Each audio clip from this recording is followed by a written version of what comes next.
everyone, today I am discuss about magnetic field due to a long straight current carrying wire। देखो मैंने इसमें एक wire बना रखी है, ए से बी तक क्या है, ये वायर है, ये वायर है, ठीक है। बहुत लंबी वायर है, इनफाइनाइटली लॉन्ग है आपकी। हमें इस वायर के कारण इस पी पॉइंट पर मैग्नेटिक फील्ड फाइंड करना है। हम ये जानते हैं कि जो भी स्ट्रेट वायर होती है उसके कारण क्या होता है, मैग्नेटिक फील्ड इन कंसेंट्रिक सर्कल्स में क्रिएट होता है। सपोज मैंने एक पॉइंट ले लिया पी पॉइंट यहाँ पर, तो इस पी पॉइंट पर कितना मैग्नेटिक फील्ड होगा, ए बी कोई लॉन्ग इनफाइनिटी वायर है इसके कारण। इसमें से फिर मैंने छोटा सा सेगमेंट ले लिया, ये सेगमेंट, ये यहां से यहां तक, ये सेगमेंट क्या है, ये ए और बी क्या है, छोटा सा सेगमेंट। या इस सेगमेंट के कारण क्या पी पॉइंट पर मैग्नेटिक फील्ड फाइंड करना है। यानी ये स्मॉल लेटर में ए बी और इसका मिडिल पॉइंट लिया है, ये ओ है, ये मिडिल लाइंस ये किया।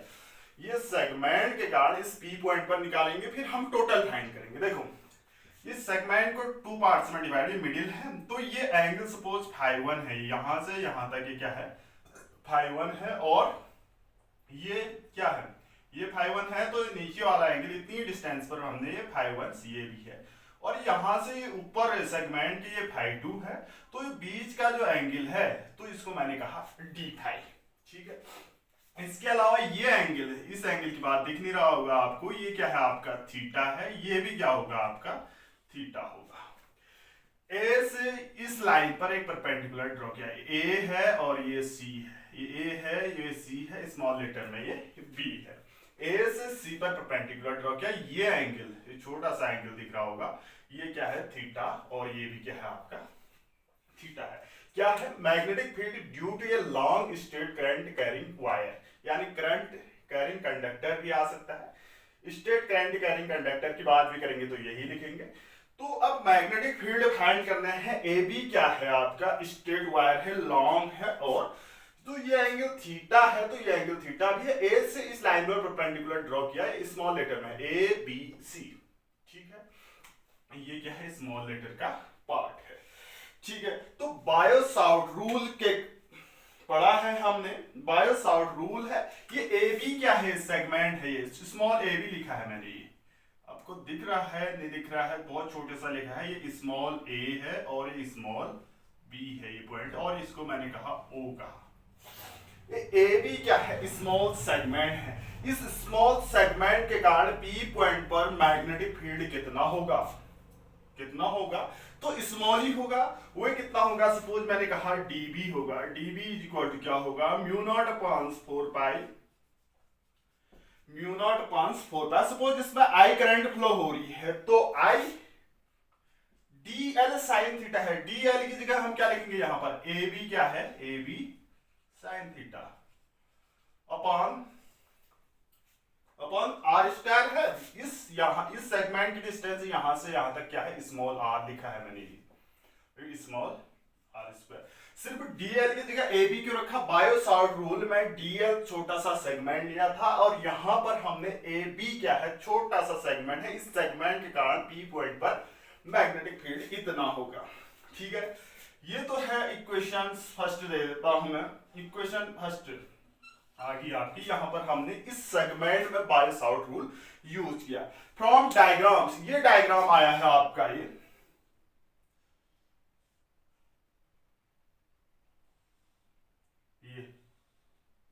बड़ा बना देते हैं हम, ये और ये इसकी बात कर रहे हैं, ए है और ये सी है और ये बी है, ये परपेंडिकुलर है और ये थीटा है, तो यहां पर साइन थीटा यूज करना है। Sine theta is equal to क्या होता है आपका sine theta equal to perpendicular upon hypotenuse. तो साइन थीटा इस triangle A small A B C, इस ट्रायंगल की बात कर रहे हैं, तो sine this implies that sine theta is equal to A C upon A B, this implies that A C is equal to A B sine theta. लिख सकते हैं हम, ये दिख नहीं रहा होगा और छोटा लिख दिया, तो अब ये देखो यहाँ पर यहां से लिखेंगे this implies that AC is equal to AB sin theta, लिख सकते हैं। ट्रायंगल देखो उसमें AB equal to AC sin theta लिख सकते हैं, लिख दिया। तो फ्रॉम इक्वेशन 1 ये AC की वैल्यू, सॉरी जो आपका आया है AC यानी AB की वैल्यू हम रख सकते हैं यहां पर AC equal to AB sin theta. Equation 1 की बात करते हैं हम, AB sin थीटा की जगह हम क्या रख सकते हैं, फ्रॉम इक्वेशन 1 में ये AB sin थीटा की जगह हम रख सकते हैं AC लिख सकते हैं from equation 1, from equations first. तो dB is equal to mu naught upon 4 pi I AC। ये देखो AB sin थीटा की जगह मैंने AC रखा अपॉन R स्क्वायर। ये इक्वेशंस क्या आई आपकी, सेकेंड आई, ये ठीक है। फिर एक चीज और है यहां पर, angle equal to arc upon radius होता है। Angle equal to arc upon radius. मैं डी फाई की बात कर रहा हूं, ये क्या है आपका डी फाई है, angle equal to arc upon radius. D phi equal to arc कितना है यहां पर, देखो आर्क क्या है, AC है ये वाला चाप, मतलब आर्क क्या है आपका, ये परपेंडिकुलर है AC अपॉन क्या R। ये R क्या है, यहां से यहां तक के सेगमेंट तक की डिस्टेंस है R। तो AC इज इक्वल टू क्या है आपका R D फाई, लिख सकते हैं AC is equal to R D phi. Putting these value in equations. फिर इक्वेशन 2, फ्रॉम इक्वेशन 2 पर ही आते हैं, फ्रॉम इक्वेशन 2 पर रखते हैं किसकी वैल्यू, AC की वैल्यू 2 पर रखते हैं तो क्या आएगा, dB is equal to mu naught upon 4 pi I into AC I R D phi upon R square, लिख सकते हैं। एक R से एक R कैंसिल आउट हुआ, तो ये क्या आया, dB is equal to mu naught upon 4 pi ये I D phi upon R। ये इक्वेशन क्या आई आपकी, थर्ड आ गई, ठीक है। ये तो आई इक्वेशन थर्ड, मैं इसको रेज कर देता हूं, ये समझ में आ चुका होगा आपका। ये देखिए अब इक्वेशन थर्ड आ गया, dB equal to mu naught upon 4 pi I D phi upon R। अब यहां पर इक्वेशन थर्ड आ गया, फिर हम पूरे कंडक्टर की बात करते हैं। ये तो है इस सेगमेंट के कारण, क्या dB क्या है, AB सेगमेंट के कारण P पर क्या है, मैग्नेटिक फील्ड है। तो पूरे वायर के कारण P पर कितना मैग्नेटिक फील्ड होगा, इस इंटीग्रेट कर देते हैं, बोथ साइड इंटीग्रेशन। तो यहां पर क्या आया, B इज इक्वल टू क्या आया, इंटीग्रेशन। देखो अब यहां पर हमारा क्या वेरी कर रहा है, सबसे पहले हम तो एक चीज और निकाल देते, R को निकाल देते, R को निकाल देते। देखो R को कैसे फाइंड कर सकते हैं, cos फाई की बात करते हैं, cos phi is equal to, suppose ये फाई है, cos phi is equal to क्या होगा आपका I पांच, जो x है ये x है और ये R है। तो cos फाई की बात करते हैं, cos phi equal to x upon R, लिख सकते हैं। सिंस हम ये भी जानते हैं x upon R equal to cos phi, ये पूरा फाई लिख सकते हैं, ये पूरा फाई है x अपॉन R। अगर ये पूरा फाई, इसको मैं पहले कहा phi, cos phi is equal to x upon R, यानी ये अपॉन ये, ठीक है। ये परपेंडिकुलर हो गया और ये बेस अपॉन हाइपोटेन्यूस होता है आपका cos फाई, ठीक है। ये तो है। पुटिंग दिस वैल्यू, यहां से हम किसकी वैल्यू रख सकते हैं, आपकी R इज इक्वल टू क्या आया, R is equal to x upon cos phi, R is equal to x upon cos phi. फिर इसी में रख देते हैं क्वेश्चन थर्ड में, dB इज इक्वल टू क्या आया आपका, dB is equal to mu naught upon 4 pi, mu naught upon 4 pi. ये R की वैल्यू यहां पर रख रहे हैं, ये कैसे आई, फाई है तो क्या होता है बेस अपॉन हाइपोटेन्यूस, तो x upon R equal to R equal to x upon cos phi, putting these value in equation third में r की जगह हम क्या रख रहे हैं, x अपॉन cos फाई। तो mu naught upon x cos phi ऊपर चले जाएगा, ये क्या हो जाएगा आपका i cos phi D phi, i cos phi D phi upon x लिख सकते हैं, i cos phi D phi upon x। r को हमने x के टर्म में वेरी कर दिया। अब देखो टोटल फाइंड करने के लिए हमें इसको इंटीग्रेट करना है। टोटल कैसे भी निकलेगा हमारा टोटल, तो b इक्वल टू इसको इंटीग्रेट करेंगे हम mu naught upon 4 pi. Total निकालने के लिए हमने इंटीग्रेट किया mu naught upon 4 pi i cos phi D phi upon x। अब देखो ये वेरी कर रहा है, टोटल के लिए हमने इंटीग्रेट किया, लेकिन इसके लिमिट फाई कहां से कहां तक वेरी कर रहा है, ये एक तो नीचे है, ये तो प्लस है, ये नेगेटिव में है, ये माइनस फाइव होगा, ये कहीं यहां नीचे को है माइनस फाइव से प्लस माइनस फाइव वन से प्लस फाइव टू के बीच, ये क्या होगा आपका माइनस फाइव वन से प्लस फाइव टू के बीच, माइनस फाइव वन से प्लस फाइव टू के बीच क्या कर रहा है, ये फाइव क्या कर रहा है, वेरी कर रहा है।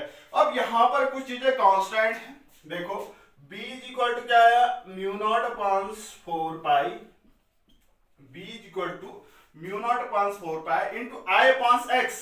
i भी क्या है, कांस्टेंट है, करंट, x भी क्या है, डिस्टेंस है, i upon x integration minus five one two plus five two into cos phi D phi, cos phi D phi. ये समझ में आ चुका होगा इतना। तो मैं कुछ चीजें हटा दे रहा हूं जो आप पहले नोट कर चुके होंगे। देखो यहाँ टोटल फाइंड करने के लिए माइनस फाइव वन से प्लस फाइव टू, ये माइनस नीचे है, फाइव टू ऊपर है, माइनस से प्लस फाइव वन के बीच क्या कर रहा है, ये वेरी कर रहा है। तो अब देखिए यहाँ पर ये नोट कर दिया होगा आप लोगों ने, देखिए इंटीग्रेशन cos फाई का होता है sin फाई। देखो ये है आपका b equal to mu naught i upon 4 pi x, ये cos का होता है sin फाई, इंटीग्रेशन ये कहां से कहां तक है, माइनस फाइव वन से प्लस फाइव वन। देखो माइनस फाइव वन, अब माइनस फाइव वन से प्लस फाइव वन के बीच करते हैं, तो माइनस फाइव वन जो है आपका ये कितना है, लॉन्ग स्ट्रेट वायर की बात करते हैं। देखो इसमें अभी मैं फाइव वन ही लिख दे रहा हूं प्लस फाइव टू। यहां पर देखिए लॉन्ग स्ट्रेट वायर है, लॉन्ग स्ट्रेट वायर है, तो ये फाइव वन बहुत नीचे होगा, नीचे होगा तो ज्यादा से ज्यादा यहाँ पर परपेंडिकुलर एंगल बन सकता है, बन सकता है। अगर ये नीचे होगा बहुत लंबा होगा तो ये एंगल बड़ा बनते जाएगा, सबसे बड़ा कहां पर बनेगा, माइनस फाइव बाई टू ही बनेगा ये फाइव वन।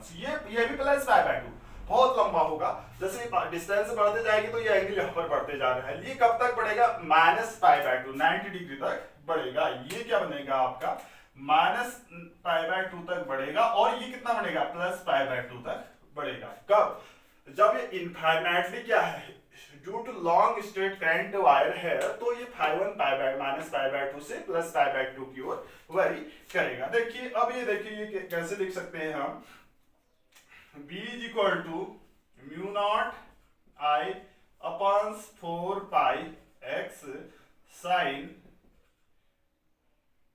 पाई, ये पाई बाय टू और ये माइनस पाई बाय टू। तो b इज इक्वल टू क्या है आपका, mu naught I upon 4 pi x sine pi by two minus sine minus theta जो होता है, माइनस साइन थीटा होता है, माइनस माइनस प्लस हो गया, तो ये भी साइन पाई बाय टू बनेगा साइन पाई बाय टू बनेगा। तो मैं इसको इरेज कर देता हूं जो आप नोट कर चुके होंगे। तो यहां पर क्या होगा आपका, साइन पाई बाय टू की वैल्यू 1, इसकी वैल्यू भी 1 होगी, तो b इज इक्वल टू क्या आएगा, mu naught upon 4 pi into 2i upon x। ये क्या है, मैग्नेटिक फील्ड है एक लॉन्ग स्ट्रेट वायर के, या इसको ऐसे भी लिखा जाता है कहीं कहीं, क्योंकि म्यू नॉट अपॉन 4 पाई की वैल्यू हम जानते हैं 10 टू द पावर माइनस 7।